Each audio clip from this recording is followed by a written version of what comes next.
The outpost woke the way it always did. Too early, too hot, and already loud. Jungle humidity pressed in from every direction, clinging to uniforms before the sun fully cleared the tree line. A helicopter lifted off beyond the wire, its rotors chopping the air for a few seconds before fading into the distance, leaving behind that familiar ringing quiet that never quite felt like silence. Most of the detachment gathered near the briefing shelter, gear half on, coffee cups balanced on ammo crates. It was a usual mix: U.S. advisors, a handful of contractors, and partner force liaisons, everyone talking over each other, swapping stories, trying to sound confident before a routine patrol that still carried real risk. That was when the rifle case opened. It didn't happen dramatically. No announcement, no pause in conversation. Just the low scrape of latches and the muted thump of foam separating from metal. But the rifle inside was impossible to ignore once someone noticed it. Long barrel, heavy glass, a setup that looked less like standard issue and more like something built for a very specific problem most people preferred not to think about. The woman kneeling beside it didn't look up. She moved with quiet precision, fingers checking mounts, adjusting tension, confirming settings the way muscle memory does when it's been owned the hard way. She wasn't rushing, and she wasn't performing for anyone. She was just working. The first laugh came from behind her. "Who's she planning to shoot?" someone said, loud enough to carry, from the next island over. A few heads turned. A couple of grins followed. Someone else leaned in, eyeing the rifle with exaggerated curiosity. "That's a lot of gun for a jungle patrol," he added. "Looks like Hollywood gear to me." The comments stacked quickly, each one trying to top the last. Overkill. Compensation jokes. A contractor muttered something about how the weight alone would slow the whole element down. The kind of talk that came easy when you assumed the person in front of you wouldn't push back. She didn't react. She finished seating the bolt, wiped condensation from the optic with a corner of her sleeve, and checked her data card as if she were alone. Her face gave nothing away. Not irritation, not embarrassment. If anything, her calm seemed to invite more noise. One of the junior leaders glanced her way, then back to the group. "You really bringing that thing?" he asked, half laughing. "This isn't a sniper movie." Still, she said nothing. In a place where confidence was currency, her silence marked her immediately as an outsider. She wasn't part of the joking circle, wasn't adding to the bravado. She was something else, an extra body, an unnecessary weight, a question no one bothered to ask seriously. The laughter rolled on for another moment before the briefing call cut through it. The group shifted, jokes trailing off as attention turned forward. But the damage was already done. In the dust and heat of that outpost, the lines had been drawn. Loud voices had decided who mattered. And the rifle, long, quiet, and unapologetically out of place, waited patiently for the day it would force every one of them to reconsider. She stayed quiet through the briefing, standing off to the side while routes and contingencies were debated by people who spoke with the confidence of men used to being heard. Her rifle rested beside her, grounded, unremarkable now that the jokes had moved on. To anyone watching closely, she might have looked detached. In truth, she was already working. While voices overlapped and fingers jabbed at laminated maps, her eyes drifted to the tree line beyond the wire. She noted the way the canopy trapped heat, how the air shimmered just enough to hint at mirage even this early in the day. Humidity clung thick and heavy. Good to remember later. Always good to remember. She had learned long ago that silence was cheaper than explanations. Years earlier, decades, really, she had stood watching places most of the men in that room only knew from slideshows. Jungle ridgelines in the southern Philippines long before this rotation. Literal overwatch from rust-stained cargo ships drifting through narrow straits. Long nights when nothing happened except the slow crawl of time and the quiet certainty that if something did, it would be fast and unforgiving. Back then, there'd be mentors who barely spoke at all. Men who corrected mistakes with a look instead of a lecture. They taught her that patience mattered more than speed, that ego was a liability, and that the shot you didn't take was often more important than the one you did. Those lessons stayed with her, etched deeper than any badge or citation. Her career had been a collection of temporary attachments and quiet requests. Units that didn't advertise why they wanted her, only that they did. She was never the face of anything, never the one giving interviews or briefings. She showed up, did the work, and moved on before anyone thought to ask questions. Promotions came slower than they should have. Recognition almost never did. That suited her fine. The rifle beside her wasn't a statement. It was a solution, built piece by piece over years of trial, failure, and adjustment. It accounted for variables most shooters preferred to ignore. Barrel length for stability. Glass tuned for low-contrast environments. A system designed for distance not because it was impressive, but because distance bought time, and time saved lives.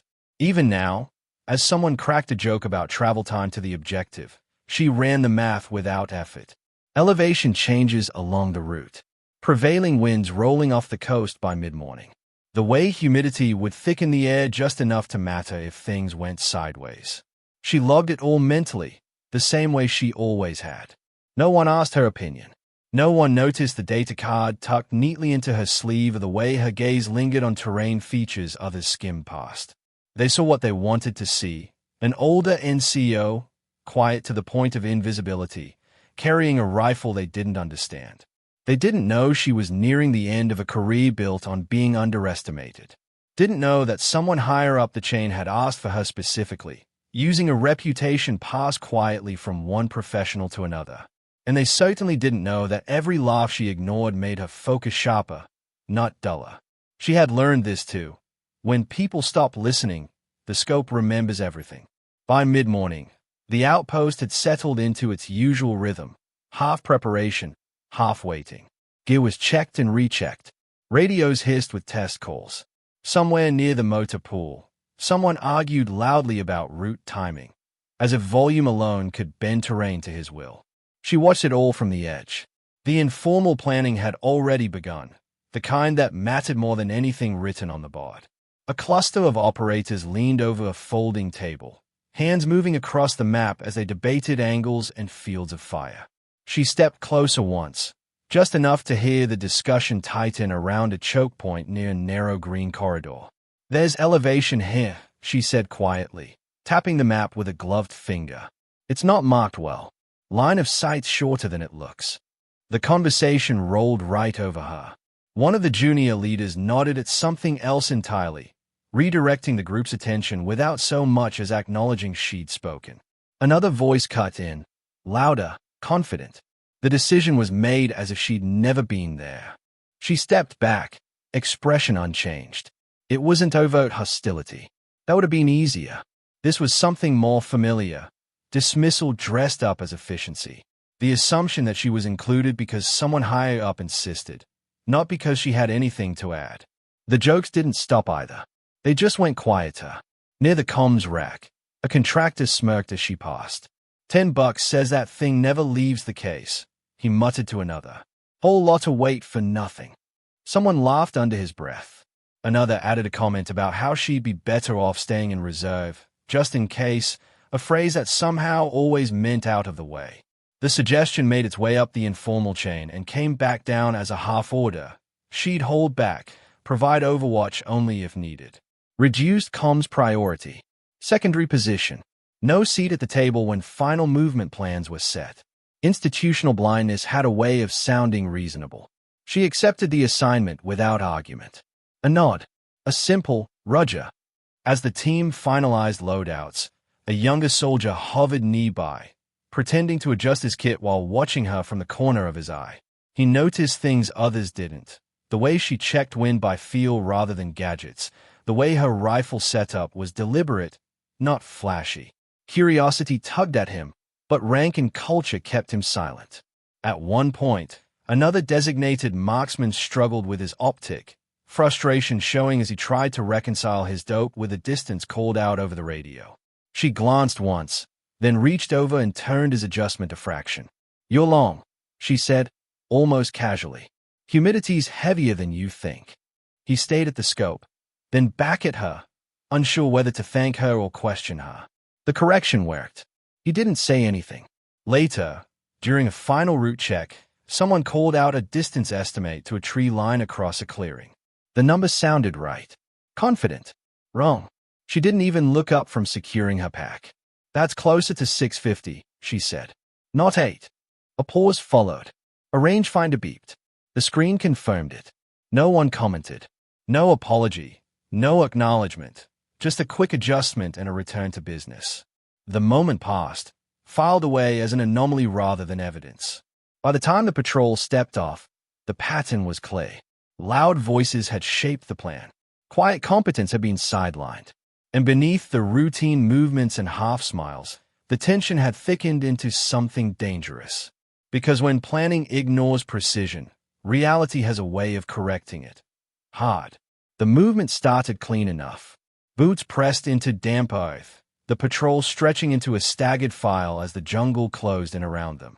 The green corridor narrowed the farther they went, vegetation pressing close on both sides, the canopy above breaking the sunlight into uneven shards that made distance hard to judge and shadows easy to hide in. It was the kind of terrain that punished assumptions. They were halfway through the corridor when the first shot cracked overhead, sharp and unmistakable. It snapped through the canopy and slammed into a tree trunk behind the lead element, sending bark and splinters into the air. A half-second later, more shots followed, controlled and deliberate, not the wild spray of panic but the disciplined fire of people who had planned this. Contact front, someone yelled, the call almost swallowed by the sudden roar of gunfire. The jungle exploded with noise. Rounds punched through leaves and branches from elevated positions no one had cleared properly. The patrol scattered for cover that barely existed, the narrow trail offering little more than shallow depressions and fallen logs. Shouts overlapped as leaders tried to regain control, but the sound bounced unpredictably through the trees, making it hard to tell where orders were coming from, or if they were being heard at all. Radio traffic fractured instantly. Taking fire, can't push left. Civilians. The worst realization came fast. A small group of villagers had been moving along a parallel path, caught between the patrol and the shooters. They dropped instinctively, frozen by the chaos, trapped in a space that offered them no protection and no clear way out. One element tried to maneuver, only to be pinned down by fire from high ground. Another pushed forward and stalled just as quickly, the terrain funneling them into predictable lanes the ambitious exploited without mercy. A man went down hard, a sharp cry cut short as others dragged him back behind what little cover they could find. The plan, the loud, confident plan that had sounded so good back at the outpost, collapsed in under a minute. Through the confusion, leaders shouted for angles, for suppression, for something to break the momentum. But the jungle swallowed movement. Lines of sight were too short. Every attempt to push was met with accurate fire from positions they couldn't clearly see. Someone called for overwatch. The request hung in the air longer than it should have. The designated marksman couldn't see far enough through the dense foliage. The angles weren't there. The distances were wrong. Everything they'd dismissed earlier, elevation, humidity, limited visibility, now dictated the fight. Another burst of fire ripped through the canopy, close enough to make leaves rain down in a sudden green shower. The civilians huddled tighter, screams cutting through the radio static. "We need eyes high and far," a voice barked into the net, frustration bleeding through discipline. "We need precision." Silence answered at first. Then, quieter, steadier, "I can see them." The transmission wasn't loud. It didn't carry panic or bravado. Just certainty.